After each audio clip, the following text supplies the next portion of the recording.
Assalamualaikum warahmatullahi wabarakatuh. Bismillahirrahmanirrahim.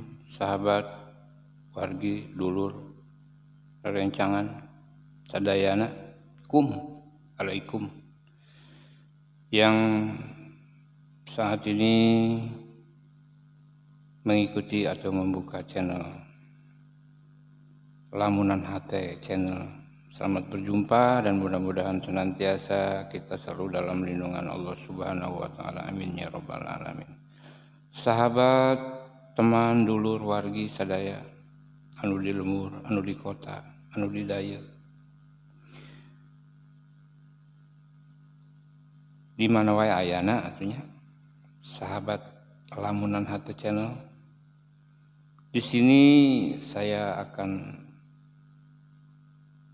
menjelaskan, saya akan menyampaikan satu permasalahan. Saya akan memberitahu bahwa Kiai Haji Manarul Hidayah Bogor ini dengan berani memarahi para habib. Ya begitulah. Wong pribumi kok, masa takut sama pendatang. Nah, itulah salah satu keberanian dari Kiai Haji Manarul Hidayah yang sudah berani memarahi para habib, walaupun di forum tapi pasti didengar dan sampai. Nah, untuk itu sahabat sadayana yang masih setia,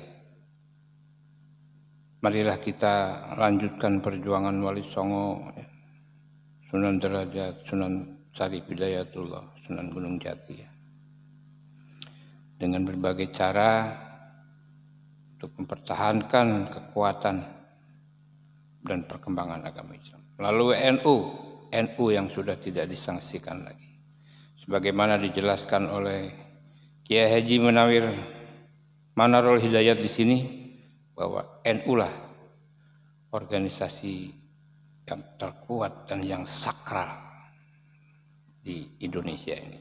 Siapa berani melawan NU akan hancur. Sahabat, dulur, wargi sadaya, atuh mangga orang Bandungan lainnya, naon-naon apa-apa yang diterangkan oleh Kiai Haji Manarul Hidayat dalam sebuah pengajian dalam acara haul Sunan Derajat, haul Wali Songo di Bogor, yang mudah-mudahan ini akan menjadi satu pelajaran yang bisa kita ambil manfaatnya, yang kita bisa ambil pelajaran untuk kehidupan kita dan anak cucu kita kelak ke depan. Ayo kita saksikan acara ini dari awal sampai akhir agar tidak gagal pahit. Dan jangan lupa tolong di subscribe, di like, dan di komen. Jadi tanpa NU nggak ada Indonesia ini. Makanya NU ini adalah organisasi keramat bagi bangsa Indonesia. Siapapun yang melawan NU pasti hancur. Awas nih. Kenapa? Karena pelanjut perjuangan Wali Songo. Ormas manapun yang anti NKRI, NU yang dihajar. Ini biar paham. PKI berontak NU, DI berontak NU, sampai EPI NU juga. Sampai EPI bilang Gus Dur buta mata buta hati. Bayangkan, itu cucu Nabi, katanya itu cucu Nabi. Apa pernah engkong lu ngajarin begitu?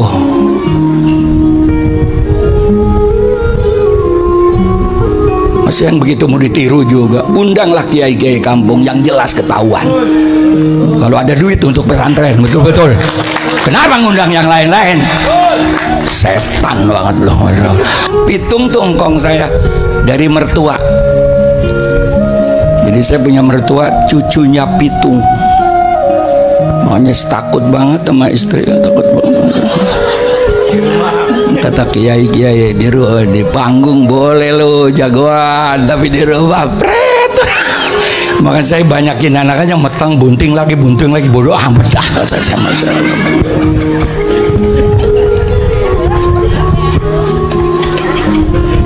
Ya pantas NU mah mana anaknya banyak kan sarungan mulu Kiai Sadung. Makanya Kiai mah Kiai NU nggak ada yang kondor, nggak ada. Emang kenapa? Sirkulasi udara itu penting marah. Ciri khas. Kalau Indonesia hancur, naudzubillah, orang Arab bisa pulang kampung, ada kampungnya. Orang Cina bisa pulang kampung, ada kampungnya, betul kan? Orang India bisa pulang kampung. Nah, kalau kita negara kaca mau lari kemana? Ini model muka begini nih, lari ke Arab nggak diaku, bener-bener masa. Kenapa hidungnya? Makanya orang Arab itu kalau ngopi gelasnya kecil-kecil, nggak ada gelas gede. Kenapa bisa begitu Kiai? Kalau gelas gede, hidung orang Arab nyebur ke kopi, itu masalahnya. Nah, ya, dulur, sobat, baraya, dan teman-teman semua. Seperti itulah sudah dijelaskan dengan jelas tadi oleh Kiai Haji Manarul Hidayat bahwa tidak akan ada Indonesia kalau tidak ada NU. Ya. Dan beliau juga mengatakan bagaimana perlawanan NU, sikap NU melakukan perlawanan terhadap ormas-ormas yang akan menghancurkan NKRI ini seperti melawan PKI, ya, melawan HTI, sampai kepada melawan EPI, NU. Jadi bukan main, ya. Bukan main solidnya NU sampai saat ini, dan mudah-mudahan NU tetap jaya di NKRI walaupun digoyang dari kiri, dari kanan, dari atas, dari bawah, tapi NU tetap berdiri tegak, berkomitmen untuk NKRI. Yuk kita. Waalaikumsalam warahmatullahi wabarakatuh. Al-Hadin ya kulun hadin soleh ila hadratin Nabi Muhammad Rasulullah wa azwajihi wa ila dhajjal biqadri jami'a wa lisam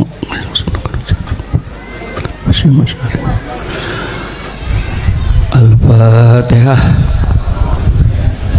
Bismillahirrahmanirrahim.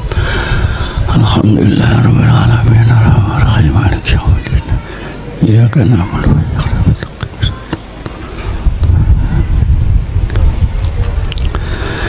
Alhamdulillahirabbil alamin. Wassalatu wassalamu ala asrafil anbiya'i wal mursalin sayyidina maulana Muhammadin wa ala alihi wa sahbihi ajma'in. Rabbi shrah li sadri wa yassir li amri wahlul 'uqdatam min lisani yafqahu qawli, amma ba'd. Mukarramun para ulama, para kiai, para sepuh tokoh masyarakat yang sangat saya muliakan, wabil khusus pengasuh pondok pesantren Sunan Derajat Al-Mukarram, guru saya Bapak Kiai Haji Munawir Al-Qasimi, mudah-mudahan panjang umur sampai hari kiamat.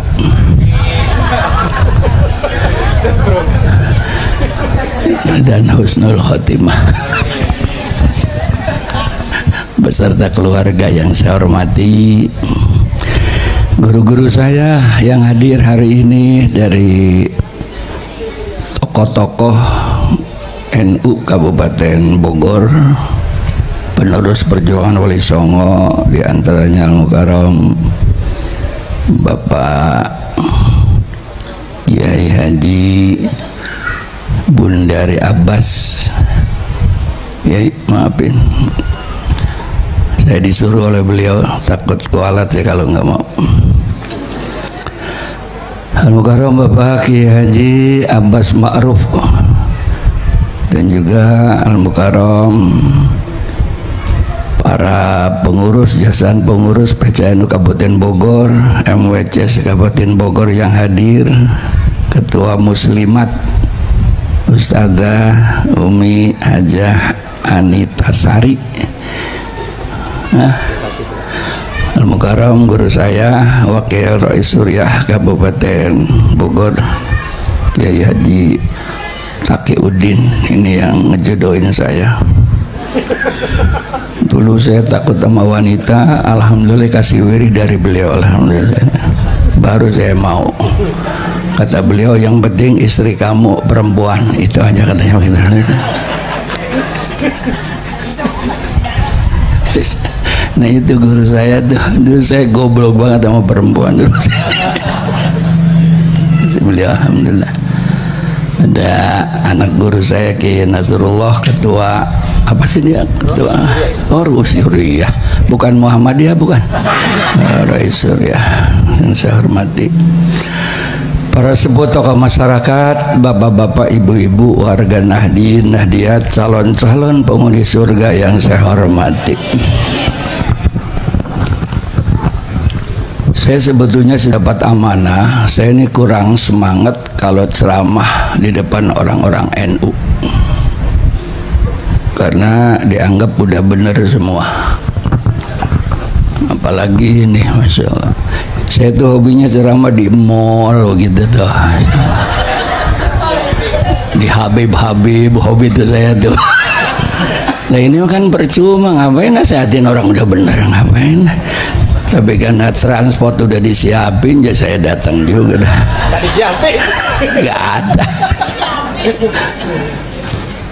Yang kedua, karena sekarang sedang guncang ganjing ya tentang masalah Wali Songo, saya ini penerus Kanjeng Sunan Gunung Jati dan Kanjeng Sultan Hasanuddin. Tolong catat ya, yang mendirikan Banten juga saya dengan Gus Dur itu. Ini panitianya, biar tahu. Mestinya kan Gubernur Banten ngasih kayak ke saya gitu ya. Tanpa Presiden Gus Dur, Banten nggak bakalan jadi provinsi. Ini ketuanya. Allahumma shalli ala Muhammad.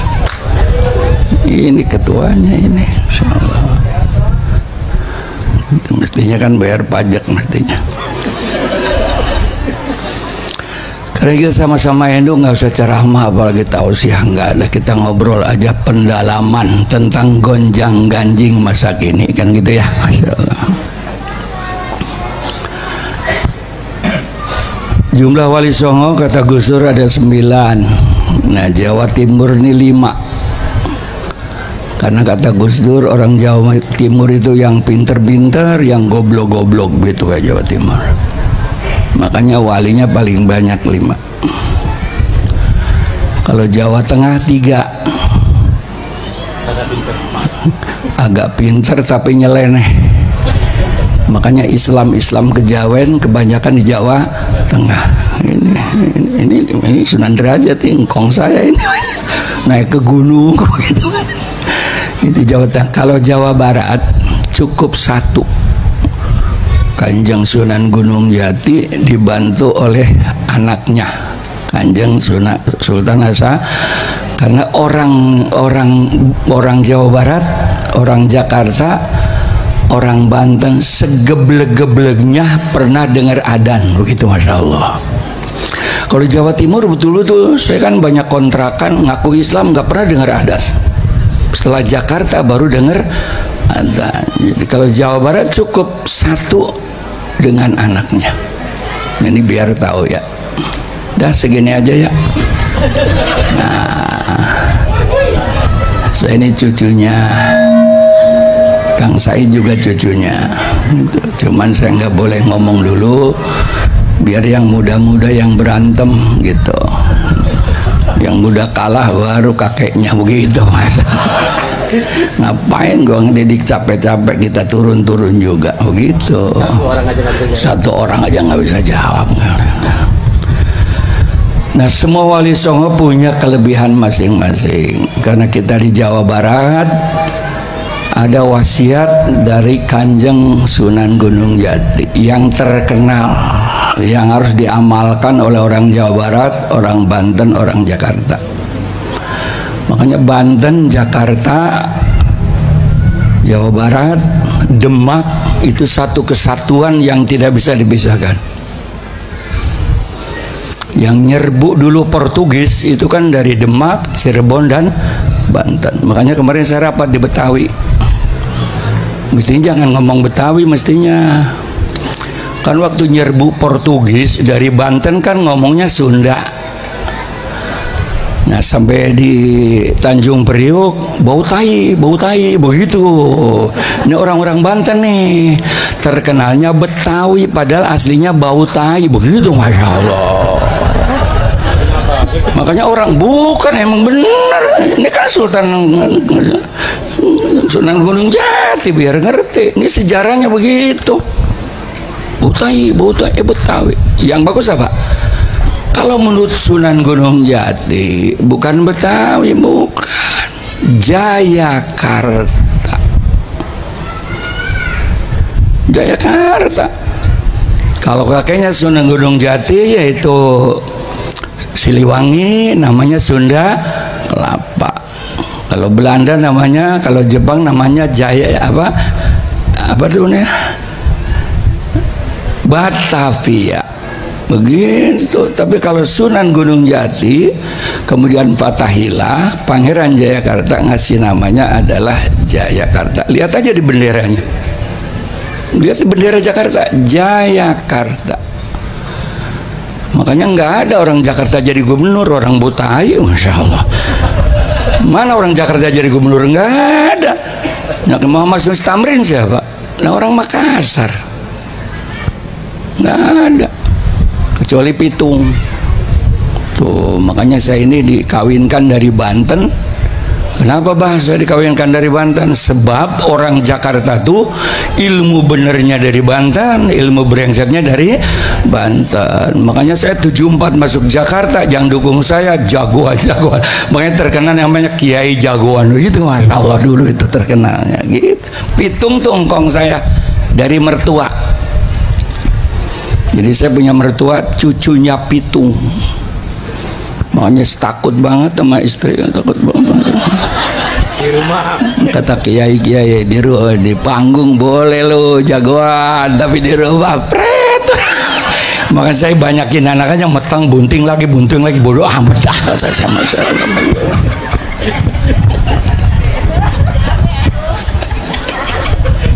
Ya pantas Enu mah mana anaknya banyak kan sarungan mulu Kiai Sadum. Makanya Kiai mah Kiai Enu nggak ada yang kondor, nggak ada. Memang kenapa? Sirkulasi udara itu penting banget. Oh, ciri khas. Dan segini aja ya. Yang ngomongin ngapain? Ada wasiat yang harus diamalkan oleh orang Jawa Barat, Banten, Jakarta. Ingsun titip tajuk karo anak yatim. Ini wasiat Gunung Jati nih. Sunan Derajat juga punya wasiat, sama punya. Kalau Kanjeng Sunan Gunung Jati wasiatnya dua tuh aja. Ingsun titip tajuk karo anak yatim. Gitu, itu wasiat tuh kalau ngaku Kanjeng Sunan Gunung Jati. Artinya aku titipkan masjid dan anak yatim. Kenapa masjid? Kanjeng Sunan menafsirkan. Yang pertama, masjid merupakan tempat untuk pembinaan keimanan kepada la ilaha illallah. Ini masjid. Setelah masjidnya maju oleh Wali Songo, kemudian ada pesantren. Jadi lembaga pendidikan tertua di Indonesia bukan SD, bukan SMP, bukan SMA, tapi adalah pondok pesantren. Tanpa Wali Songo nggak ada pesantren. Alhamdulillah saya termasuk panglima. Alhamdulillah Bapak Presiden tanda tangan undang-undang pondok pesantren. Ini biar tahu ya. Muktamar kemarin di Lampung itu rencananya Pak Presiden tidak akan diundang karena belum mau tanda tangan undang-undang pondok pesantren. Bahkan NU tidak akan minta dana kepada pemerintah. Makanya kita mengumpulkan namanya dana koin muktamar. Ingat nggak tuh koin muktamar? Nggak akan minta, enggak. Ini sejarah. sejarah karena tidak mau tanda tangan untuk pesan. Alhamdulillah pendekatan ulama-ulama, akhirnya Bapak Presiden Jokowi tanda tangan undang-undang pesantren. Tanpa pesantren nggak bakalan ada NKRI, tanpa Mbah Hasyim Asy'ari nggak bakalan ada Pancasila. Untuk melahirkan Pancasila aja 40 hari 40 malam Mbah Hasyim Asy'ari istikharah 40 hari 40 malam. Tanpa NU nggak ada NKRI. Ribuan ormas di Indonesia, hanya NU yang punya moto NKRI harga mati, baladil amin. Makanya bagi NU negara ini adalah rumah besar yang harus kita rawat, bocor betulin karena ada rumah besar kita. Naudzubillah, kalau Indonesia hancur, naudzubillah, orang Arab bisa pulang kampung, ada kampungnya. Orang Cina bisa pulang kampung, ada kampungnya, betul kan? Orang India bisa pulang kampung. Nah, kalau kita negara kecil mau lari kemana? Ini model muka begini nih, lari ke Arab nggak diaku, bener-bener masa. Bener. Kenapa hidungnya? Makanya orang Arab itu kalau ngopi gelasnya kecil-kecil, nggak ada gelas gede. Kenapa bisa begitu, Kiai? Kalau gelas gede, hidung orang Arab nyebur ke kopi, itu masalahnya, masa. Kecil-kecil.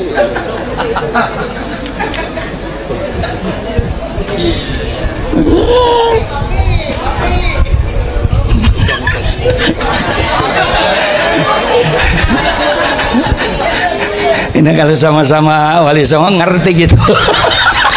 Ngomong udah langsung di kopi nih, kono masalah. Jadi tanpa NU nggak ada Indonesia ini. Makanya NU ini adalah organisasi keramat bagi bangsa Indonesia. Siapapun yang melawan NU pasti hancur. Awas nih. Kenapa? Karena pelanjut perjuangan Wali Songo. Ini penting. Nggak usah orang, tinggal 2 menit lagi.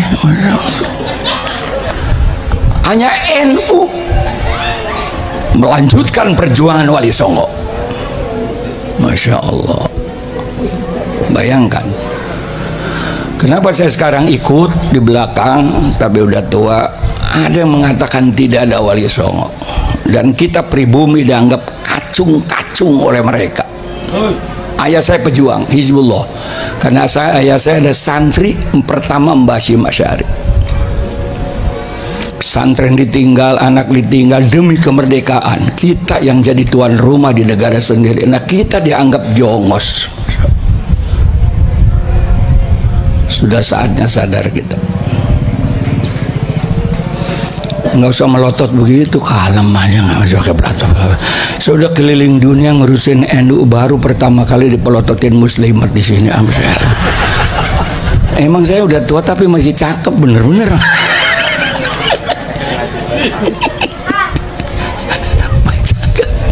Ini gara-gara ngurusin NU. Saya anak 9 dari 11, biar profesor doktor saya nggak boleh makan uang dari negara. Makanya saya ngomelin pejabat siapapun, no problem.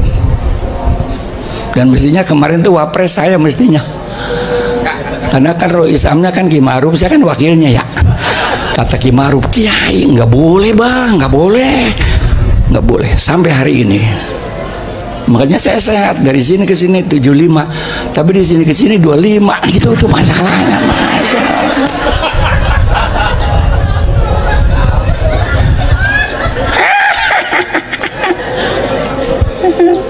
Saya kalau mau jadi menteri mah dari dulu, apalagi zaman Gus Dur suruh milih. Itu kebahagiaan saya. Kita merdeka pengen enak, sekarang Masya Allah. Betul.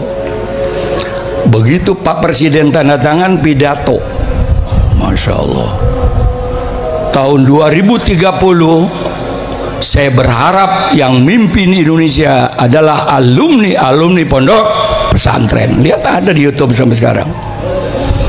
dan tentara polisi wajib menerima alumni pondok pesantren yang hafal Quran. Kenapa? Karena moralitas, akhlak. Ada di YouTube, masih ada itu. Ternyata setelah diskusi dengan kita, pernah ada masukan dari luar negeri. Pernah ada masukan. Sampai Amerika tanya kepada Belanda, Belanda ente kan lama di Indonesia, musuh terberat siapa sih? NU. Katanya begitu. Allah.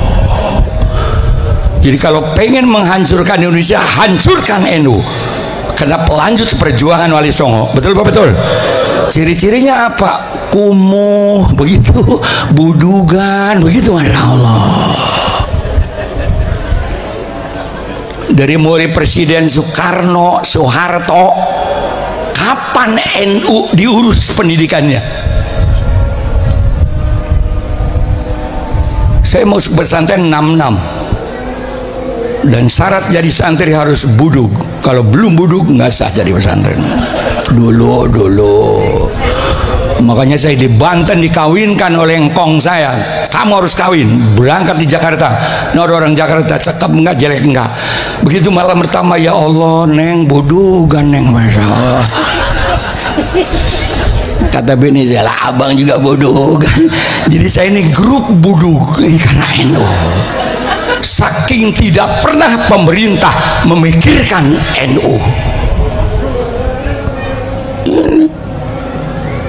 Ormas manapun yang anti NKRI, NU yang dihajar.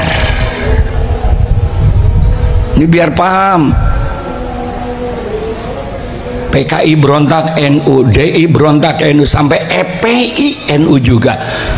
Sampai EPI bilang Gus Dur buta mata buta hati. Bayangkan, itu cucu Nabi, katanya itu cucu Nabi itu. Apa pernah engkong lu ngajarin begitu?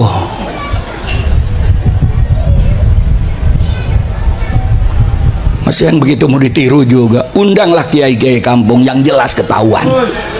Kalau ada duit untuk pesantren, betul-betul. Kenapa ngundang yang lain-lain? Setan banget loh. Ini saya ngomong apa sih ini ya? Habib. Undang ini. Pahin. Siapa yang gak marah Gus Dur hina?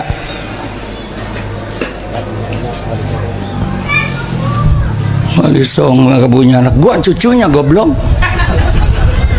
Makanya keren begini.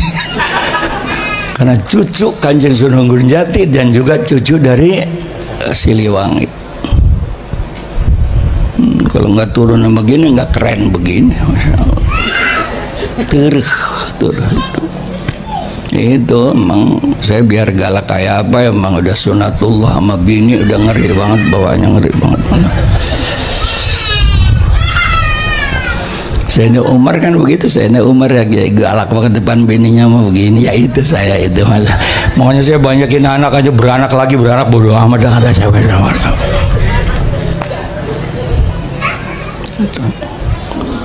Alhamdulillah. Jadi ternyata setelah tanda tangan, sebab mereka itu nggak pernah bikin pesantren. Kalau pesantren kuat, NU ya kuat. Udah itu kuat. Makanya oleh Soeharto 32 tahun NU diobok-obok tetap jaya dan kuat.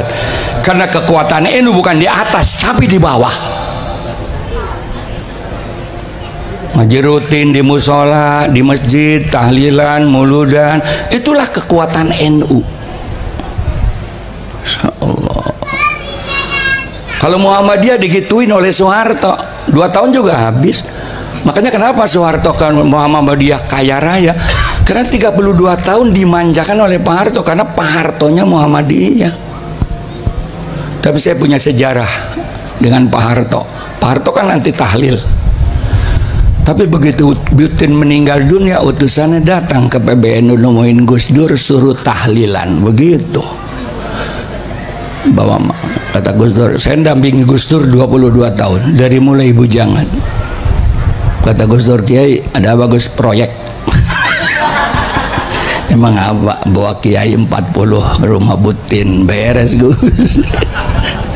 Nah, begitu masuk ke rumah amplopnya tebel-tebel, karena tebal saya kan mimpinya kencang. La ilaha illallah, la ilaha illallah, la ilaha illallah. Itu kiai di belakang nyubitin kencangan kayak amplop gede goblok, amplop gede goblok. Kalau di kampung kan la ilaha illallah, la ilaha illallah. Makanya kurus-kurus kiainya. Itu seminggu alhamdulillah 40 kiai beli motor baru semua. Udah gitu ngadu sama Gus Dur, Pak Harto kapan matinya Gus? Brengsek. Proyek. Jadi orang yang akan menghancurkan NKRI, NU hancurkan.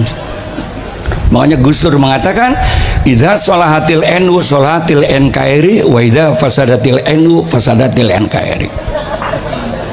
Gus Dur ini fatwanya. Kalau NU kuat, NKRI kuat. Kalau NU hancur, NKRI hancur. Kenapa? Karena baladil amin, NKRI harga mati bagi NU. Gus Dur, siapapun ormas agama pun NU yang diobok-obok. Tolong kita harus sadar betul nih. NU sampai hari ini.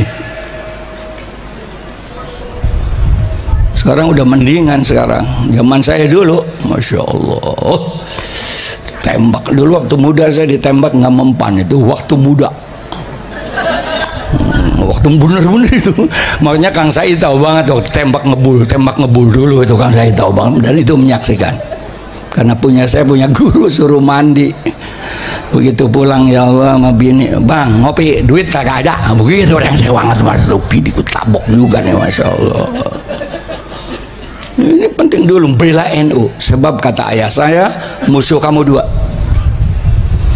satu yang merusak NKRI, yang kedua yang akan menghancurkan NU. Kalau pengurus NU Anda nggak benar, nggak usah turun tangan, doain aja begitu kata ayah saya begitu.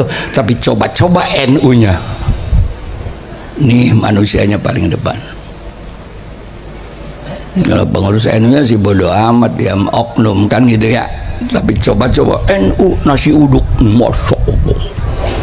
Ada oknum kiai di Jakarta ngomong begitu, langsung saya parangin di panggung, saya angkat pakai izin. NU nasi uduk, astagfirullahaladzim.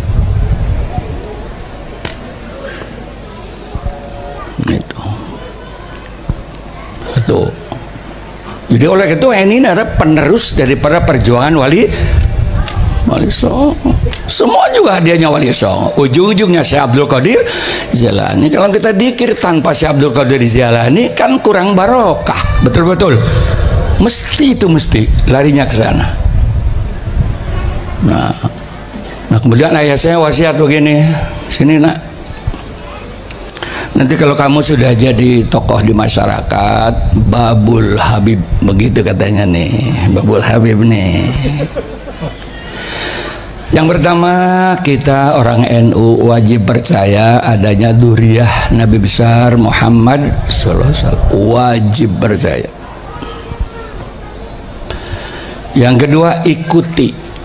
Kalau akhlaknya kayak Nabi, kelakuannya kayak Nabi, begitu tuh, dakwahnya kayak Nabi, ikuti.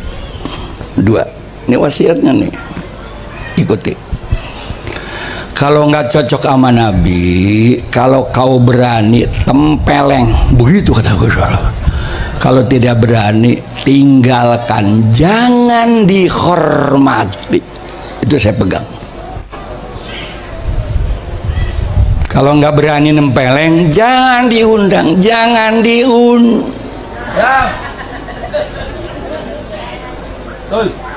Udah itu patokan kita, betul apa betul? Nah kalau yang benar mah jangankan Nabi, Duriyah Nabi, monyet kalau ngomong judi online hukumnya haram, ikutin itu walaupun monyet. Atau rakyat jangan judi online, kata kambing nih. Kenapa? Karena sudah diwakili oleh DPR MPR begitu. Allah. Jadi perwakilan DPR MPR adalah perwakilan judi online. Ini yang ngomong kambing, ikuti. Itu wasiat sama saya. Itulah yang saya pakai sampai sekarang. Berapa banyak orang saya hajar depan podium karena tidak punya akhlak. Wasiat dari ayah saya pakai betul itu. Nah, kalau benar mah jangankan orang tahu, mbek juga kalau ngomong bener, majlis taklim sangat mulia, begitu. Ikutin tuh, mbek potong udah gitu, mbeknya begitu, masya Allah. Nggak apa-apa. 3 wasiat yang saya pegang sampai sekarang. Gitu. Wahabi juga begitu, Gus Dur yang nyuruh kalau debat dengan Wahabi nggak usah sampai Quran hadis Kiai. Emang kenapa Gus? Walaupun kalah nggak bakalan nurut, jadi tempeleng aja. Satu-satunya PBNU yang pernah diadili Wahabi ya ini manusia. Ada, tempeleng. Biara Wali Songo musyrik, setan banget, nggak ada Wali Songo. Sebelum lu datang Wali Songo dulu, goblok. Kalau ente datang duluan, bukan kalau Wali Songo, orang Hindu nggak bakal masuk Islam. Lihat nih, Sunan Derajat, Sunan Kalijogo, Wayang, kan begitu kan? Itu adalah dakwah ala Jawa yang rahmatan lil alamin. Wali Songo. Satu keimanan. Jadi orang itu alhamdulillah setelah tanda tangan pondok pesantren betapa memuliakan ulama NU pelanjut Wali Songo. Alhamdulillah Bapak Presiden tanda tangan. Kenapa? Ternyata ada pemasukan dari UNESCO Amerika bahwa lembaga pendidikan di dunia yang melahirkan anak didik berkarakter, mampu mengatasi tantangan dunia dan akhirat bahagia adalah sistem pesantren di Indonesia. Hati-hati, karena mereka ada 4: learning to be, learning to head, learning together, learning to do. Kata mereka, yang pertama, pondok pesantren itu belajar agama langsung praktek. Maaf, anak kita di rumah nggak mondok, kapan sholat berjamaah 5 waktu? Ayo jawab. Begitu mondok. Anak kita di rumah kapan malam Jumat baca Yasin? Begitu mondok. Anak ini muslimat mana sih yang ngobrol mulu, semenit lagi. Amin, amin. Anak kita di rumah kapan sholat tahajud? Kapan sholat duha? Begitu mondok. Mari berpikir. Anak kita di rumah kapan ngapaan Quran? Begitu mondok. Nggak ada yang kayak pesantren. Yang kedua ada sekolah. Quran pinter, bahasa Arab pinter, tafsir pinter, hadis pinter, bahasa Inggris pinter, matematik pinter, fisika pinter, biologi pinter. Apa yang tidak di pesantren ini? Maaf, saya punya anak laki-laki 5, 4 luar negeri semua, profesor semua. Dari Mesir, saya dari Mesir tafsir aja, nggak ada yang lain-lain. Dari Madinah hadis aja. Di Malaysia ekonomi syariah aja begitu. Tapi di Indonesia yang namanya pesantren, bahasa Arab oke, bahasa Inggris oke, matematik oke, fisika oke, kemudian silat oke, karate oke, pagar nusa oke, sampai ilmu pelet ada di pesantren. Ilmu pelet ya apa? Ya, ilmu pelet. Saya juga dikasih kitab Udin, begitu jadi istri galak banget, gampang itu, kecil.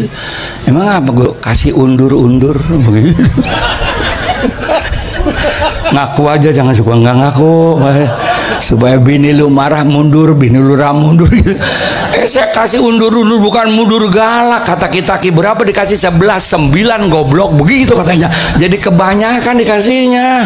Jadi bagaimana ini? Ya udah nggak bisa, udah ketelan, nggak bisa cabut katanya begitu. Masya Allah. Undur.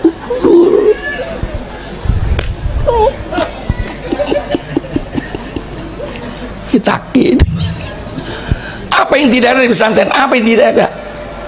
Begitu tamat pesantren, apa yang tidak bisa? Karena kesempatan nggak dikasih.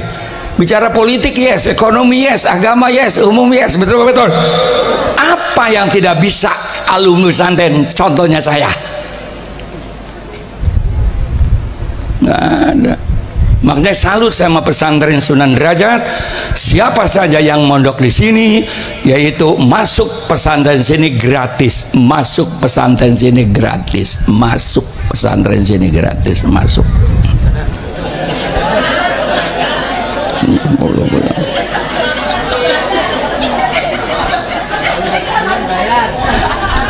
Terima bayar, gue tabok nih, masya Allah.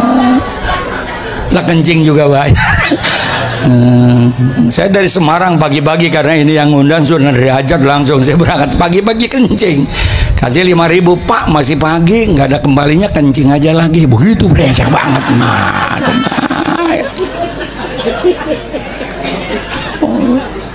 Tapi untuk di sini benar, selama mukim di sini gratis, ya gratis ya. Yang sekolah aja. Yang sekolah gratis, yang mondok hanya untuk makan. Kalau menurut saran saya dan ulama-ulama sepuh, untuk menyelamatkan NU masa depan dan NKRI, sebaiknya anak NU wajib mondok. Kenapa? Nah baiklah sahabat, teman, dulur, wargi, sadaya yang masih setia tentunya di channel Lamunan HT, semoga kita dapat mengambil intisari dari apa yang tadi kita saksikan. Dan seperti itulah ya, seperti itulah karakter ulama-ulama Indonesia seharusnya. Tegas, mempertahankan produk sendiri, menggunakan produk dalam negeri, dan berani mengusir, bahkan menghancurkan produk luar negeri yang tidak benar dan kurang baik. Untuk apa? Ya seperti itulah. Wong produk dalam negeri, ulama-ulama Indonesia, ulama-ulama Bogor, ulama-ulama Jawa Barat banyak kok, sing cerdas-cerdas, sing pintar-pintar. Kenapa harus kita panggil Habib-Habib gitu ya? Yang jelas dia itu cari uang tok untuk dunia aja, makanya dia takut kehilangan gelar Habibnya. Ya, dimanapun saja berada, ke orang Bogor di Bogor, sabogornya, ke orang Jawa Barat, Jawa Barat lah, pokoknya mah, yang masih setia bersama Lamunan HT Channel. Semoga kita semua bisa menjaga kerukunan Uhwah Islamiyah untuk saling bekerja sama. Saya dari Bogor asli, wong Bogor. Ya. Urang Bogor, di Bogor asli, mama papa alhamdulillah guru. Kemudian mama palak, agentongan guru di solawatnya, muridna abdinya. Tah atuh begitu. Dengan demikian maka sampai jumpa pada kesempatan dan waktu yang akan datang yang lain. Mudah-mudahan bermanfaat, dan bila ada salah-salah kata, saya mohon maaf yang sebesar-besarnya. Wabillahi taufiq wa hidayah wal afu minkum. Wassalamualaikum warahmatullahi wabarakatuh. Wilujeng baraya.